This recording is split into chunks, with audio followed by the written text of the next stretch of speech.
J'ai commencé la saison un peu avec le programme traditionnel français, la Marseillaise, Bessèges. J'ai eu quelques problèmes de genoux, donc ça a un peu retardé ma préparation. En plus, on a eu un peu des conditions climatiques pas terribles en région parisienne avec la neige ces derniers temps. Mais finalement, ça va plutôt pas mal. Je suis arrivé en Espagne avec l'intention de bien faire et puis surtout de préparer les échéances qui vont arriver vite. Il y a eu Murcia qui était une course très difficile où il y a eu des bordures, il y a eu des cols, il y a eu pas mal de choses, il y a eu du Grand Valverde comme d'habitude. J'étais bien en forme, je prends une petite place d'honneur, mais c'est surtout je suis revenu de loin et puis je me suis accroché longtemps, donc j'étais content, j'étais parmi les 5-6 meilleurs en haut du col. Donc voilà, c'est bon signe pour la suite, les échéances vont arriver très vite. Le Tour d'Algarve est la dernière pierre à l'édifice pour la préparation, parce que c'est une course à étapes importante où il y a un gros niveau, où tout le monde a à cœur de bien faire et surtout prendre ses marques pour les échéances qui vont venir très vite avec le Omloop et Nieuwsblad et puis toutes les classiques et semi-classiques flandriennes. Sur ce Tour d'Algarve, quel est l'objectif? On sait, il y a un parcours qui peut favoriser les audacieux. C'est un parcours qui favorise effectivement les audacieux, mais encore une fois, l'idée du Tour d'Algarve, c'est vraiment de peaufiner sa préparation.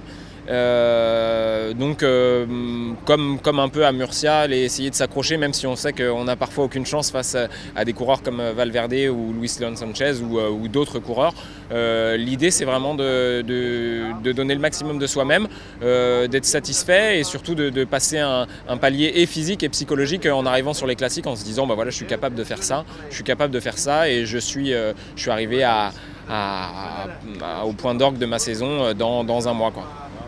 Wanty a eu quelques belles invitations, il y a le Tour notamment, ça doit être un soulagement. Par contre, il n'y a pas Paris-Roubaix, on imagine qu'il y a de la déception un peu. Ça fait partie du jeu quand on est dans une équipe continentale professionnelle. Donc il y a 3 échelons, il y a les World Tour, les Conti Pro et les Continentales. Les équipes du World Tour sont obligatoirement invitées sur les épreuves du World Tour. Pour ce qui est Conti professionnel, il faut être invité. On a eu la chance d'être déjà invité sur un beau calendrier de courses de la part de Flanders Classic et de la part de ASO, notamment sur le Tour de France, qui est la plus belle vitrine pour les coureurs. Et effectivement, pour moi, c'est un peu dommage parce que Paris-Roubaix, c'est une course que je trouve géniale. Mais il y aura d'autres occasions et puis peut-être l'année prochaine. Un petit mot, vous parlez des classiques sur les changements de parcours. Le Nieuwsblad change pas mal. À travers la Flandre aussi, je ne sais pas si vous avez prévu d'y aller. Ouais, si. Oui. Ça va changer beaucoup de choses parce que les classiques en général s'axent souvent sur Hackenberg, Taillenberg et puis après Paterberg-Quarmont. Là, c'est différent. C'est différent, mais ça reste le même jardin. Hein. Tout est à côté. Ce que je trouve dommage, c'est que dans le mot classique, il y a classique et que ça doit rester le même parcours parce qu'on doit pouvoir, pas comparer avec ce qui s'est passé avant, mais on doit pouvoir s'inscrire dans la continuité de nos aînés. On doit pouvoir, voilà, c'est ce qui est mythique dans le Tour des Flandres, c'est le final avec le mur et puis avec le Bosberg. Bon, cette fois-ci, on le fera au Omloop, on le fera toujours pas au Tour des Flandres, mais ça reste le même jardin, ça reste les mêmes routes, qu'on les prenne en venant de la droite ou en venant de la gauche. Voilà, il faut connaître ces routes par cœur et c'est ce qu'on fait avec les reconnaissances et puis avec la maturité aussi, parce qu'il faut venir souvent pour pouvoir performer sur ces courses-là. Finalement, avec ces changements de parcours, E3 à Rolbeck, ça reste la seule semi-classique qui colle à la légende de ces équipes. Ouais, à Rolbeck, ça reste quelque chose de mythique. Pour moi, c'est presque maintenant plus dur que le Tour des Flandres. L'atmosphère y est aussi impressionnante qu'au Tour des Flandres.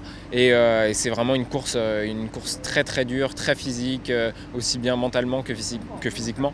Et puis voilà, mais cet hiver, j'ai regardé le cyclocross et quelque chose qui m'a bien plu, c'est la victoire de Steve Chenel au championnat de France de cyclocross. Et c'est pour ça que moi, c'est ce qui me motive dans le vélo. Des fois, on me dit putain, mais t'en as pas marre de venir sur ces courses-là et puis d'échouer. Échouer, le mot, parce que dans le vélo, c'est pas binaire, c'est pas soit on gagne, soit on perd. C'est soit on gagne, soit on fait 1, 2, 3, 4, 5, 6, 7, 8, 9, 10. Et du coup, voilà, ça m'a donné encore plus de motivation parce que je me dis, je reviens sur ces courses-là et puis peut-être qu'un jour, ça sourira un peu plus que ça a déjà souri, même si je fais toujours des accessites sur ces courses-là. Mais voilà, il suffit d'une fois et puis et puis on peut y arriver. Un petit mot d'actualité, on change de sujet.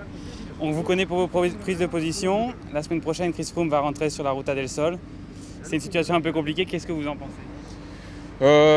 Moi, je vais pas faire de la langue de bois, mais j'en pense pas grand-chose. Je pense que s'il y a une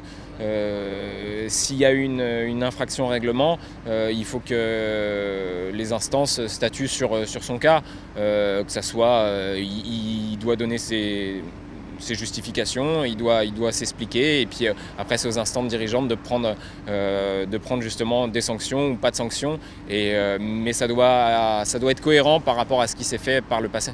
C'est-à-dire que le fait qu'il puisse courir avant toute décision, c'est pas cohérent pour vous ? Je sais pas.